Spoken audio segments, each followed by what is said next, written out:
Monkey see, monkey do. Hi, my name is Javier, and welcome to the ULAB project.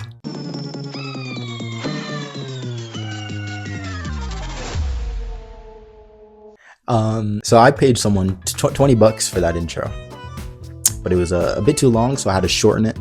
Yeah, it's pretty good, isn't it? Anyways, hi, my name is Javier, and as you can tell by the title of this video, I am an ex-Jehovah's Witness. Now, if you know anything about Jehovah's Witnesses, then you probably know about their high control. There's a lot of things that their members can't do.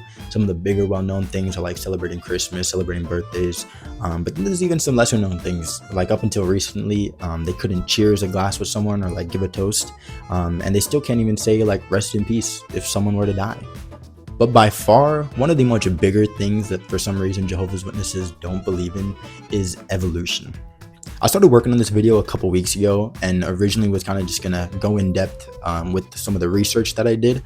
But since then, the kind of direction of this video has changed. And actually, conveniently, this week, the Jehovah's Witnesses have a point about evolution in their what they call midweek meetings, which is just like the church session during the week. And so when I saw that they had a new video aimed towards young people talking about evolution, I just knew I needed to react to it for this video.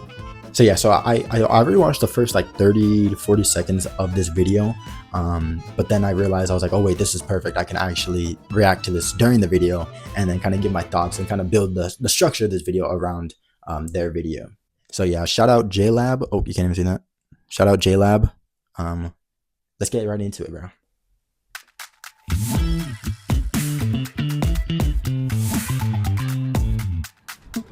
So I'm sitting in physics I don't class, think I've seen that intro all before. All of a sudden, the subject of evolution comes up.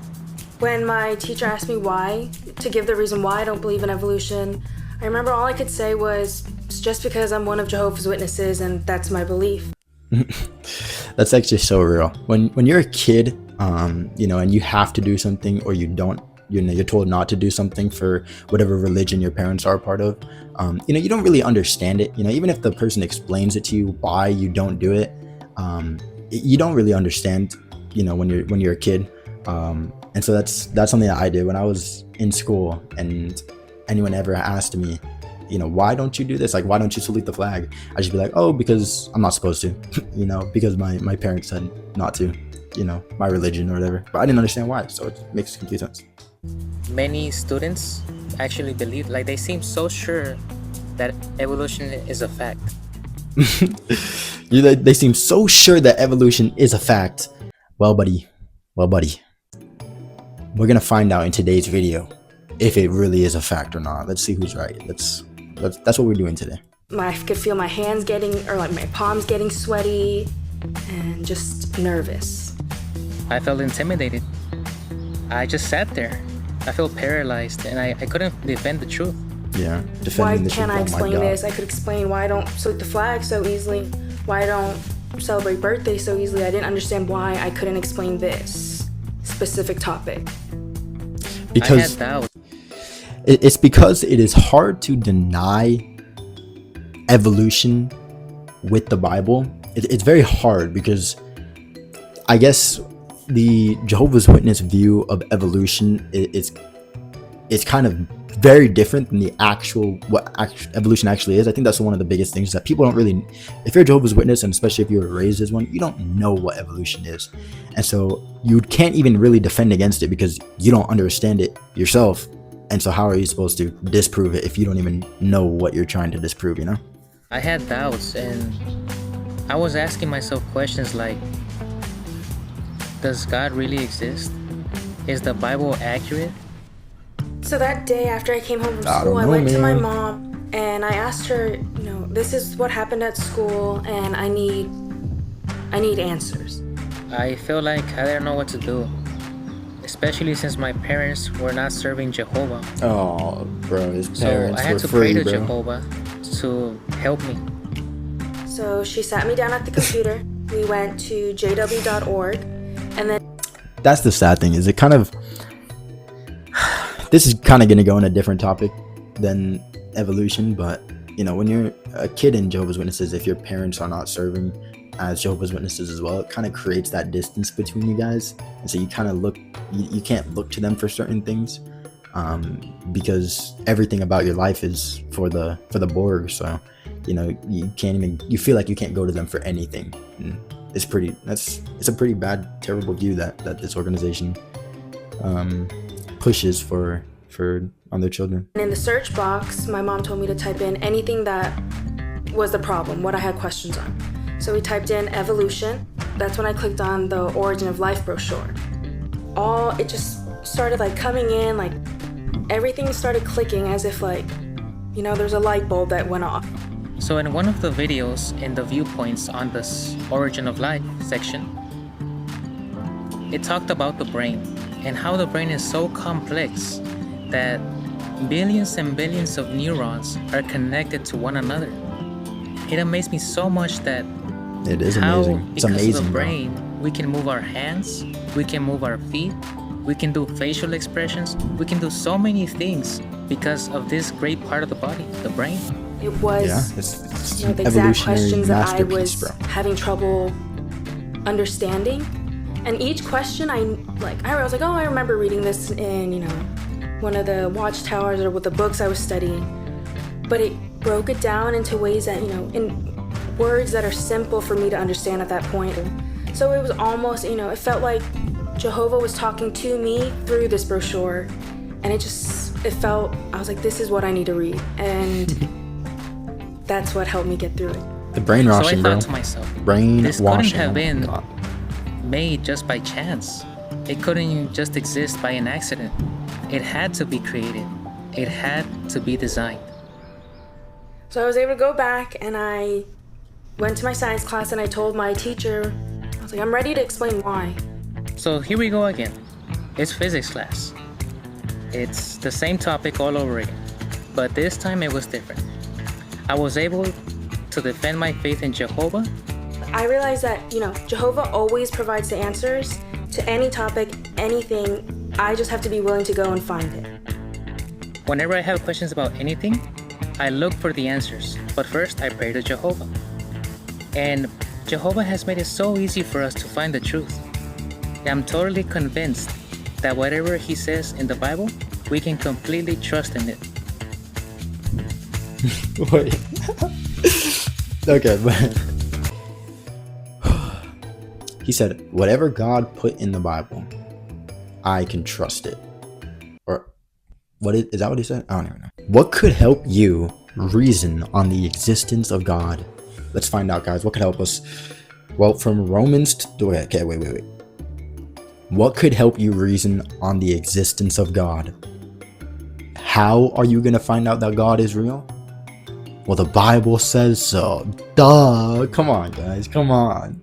So yeah, so we have three scriptures.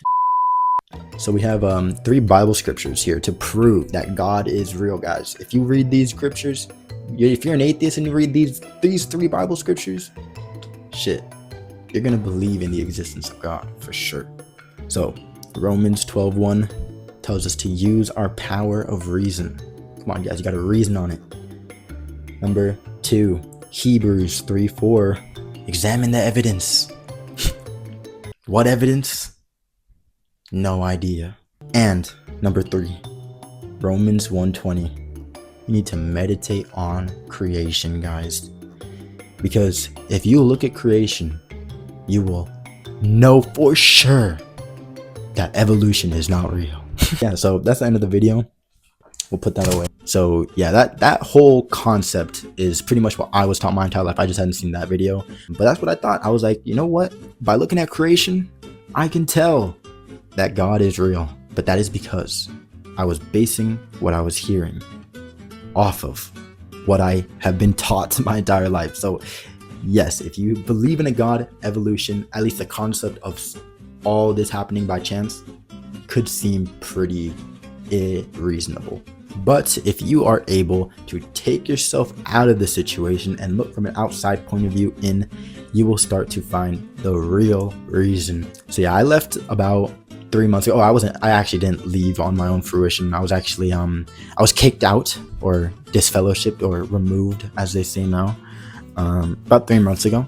And it was about 3 months ago that I decided, like, okay, I don't have any reason to believe in a God right now. I'm not serving anything. So what's evolution? Like, I want to learn about life. And so, yeah, I started to learn about life. And that brings us to the topic of today's video. Evolution. What is it? So I'm going to be sending it forward to the Javier who's going to be doing the research. So yeah, bam. Hi, I've done the research. So I was going back and forth on where I wanted to start this video. Originally, I was going to start at the origin of life.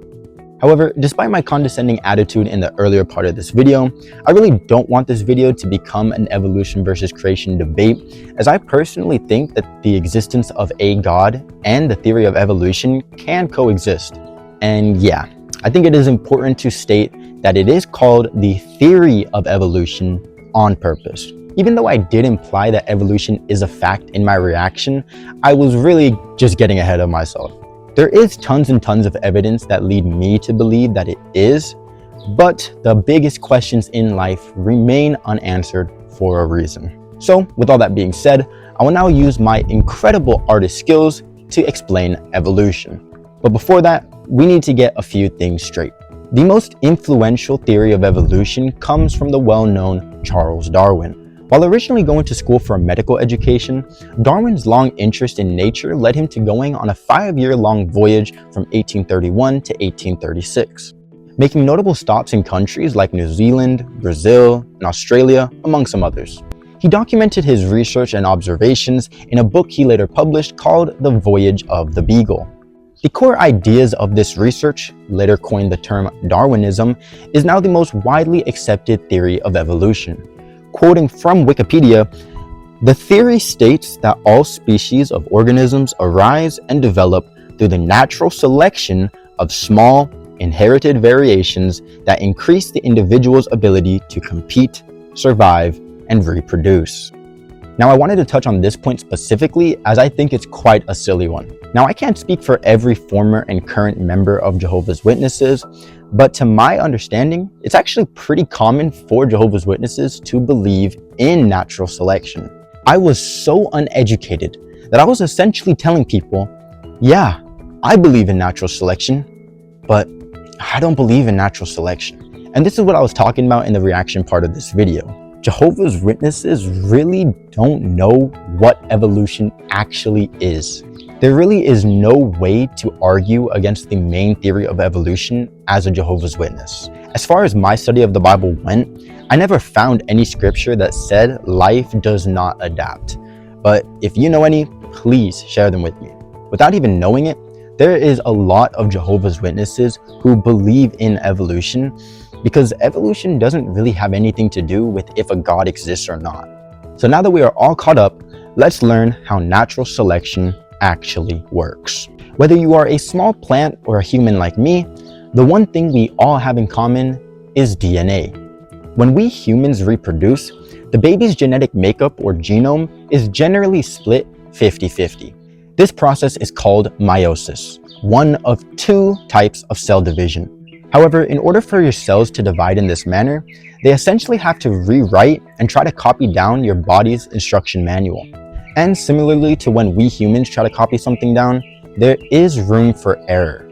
The errors can change either a small part of our DNA, or they can even rewrite entire strands of DNA. These errors are what we call genetic mutation. Some of these mutations can be quite helpful, while others, not so much. There's a bird singing right now, and I don't know if you can hear it, but yeah, it's pretty beautiful. Due to some of these mutations making it harder for us to survive, those genes are less likely to be passed on to the next generation. The mutations that make it easier to survive are generally more likely to be passed on. And if you replicate this process over billions and billions of years, that's how we were able to go from this, to this, to this, to this, and finally to this. Actually, I meant to this. Now, of course, this is a super simplified explanation of evolution, but that's because I'm just learning about this, so you got to take it a little bit easy on me.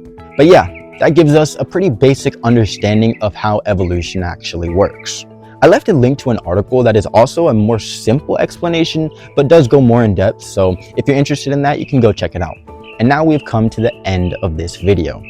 The last couple minutes or so are just going to be me talking about the purpose and the goal for this channel. So if you don't want to hear me yap any more than I already have, thank you so much for watching this video. More videos on topics varying from science to religion are on the way. So if you're interested in that, I would appreciate you checking in from time to time. So, what is the ULAB project? The ULAB project is going to be a channel where I try better understanding life and beliefs. As I made apparent throughout this entire video, I was raised as a Jehovah's Witness. I don't know what is going on at my neighbor's house right now, and if you could hear it, I'm sorry. There's nothing I could really do. I'll talk more about my upbringing in videos to come, but something that's important for you guys to realize is that by design, Jehovah's Witnesses are not very educated people. Until somewhat recently, it was even highly discouraged for a young person to go to college. Everything about your life has to be in line and for the organization if you want to grow in it. You spend so much time studying for their meetings, going and knocking on people's doors, and doing what they call personal study, which is just reading and thinking about the Bible. If you are really indoctrinated, you probably don't have too much time on your hands to actually learn about the real world.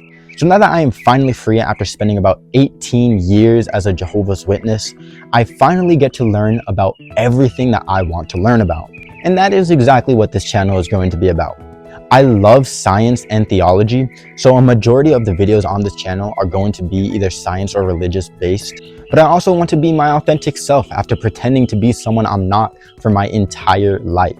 So you can also expect videos on random things that I find interesting every now and again. One thing about me is that I love music.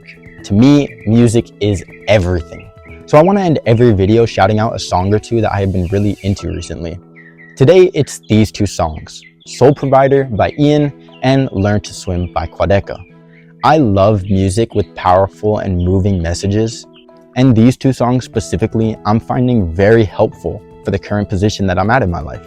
Well, that's really all I have to say for today, so thank you again if you made it this far. When I was younger, I always wanted to be a YouTuber, but I couldn't because of the cult that I was raised in. So me making this video right now and the video that I'm gonna make in the future is genuinely a dream come true. Do not let anybody take away what makes you, you. Take care, be safe, and never stop learning. Bye.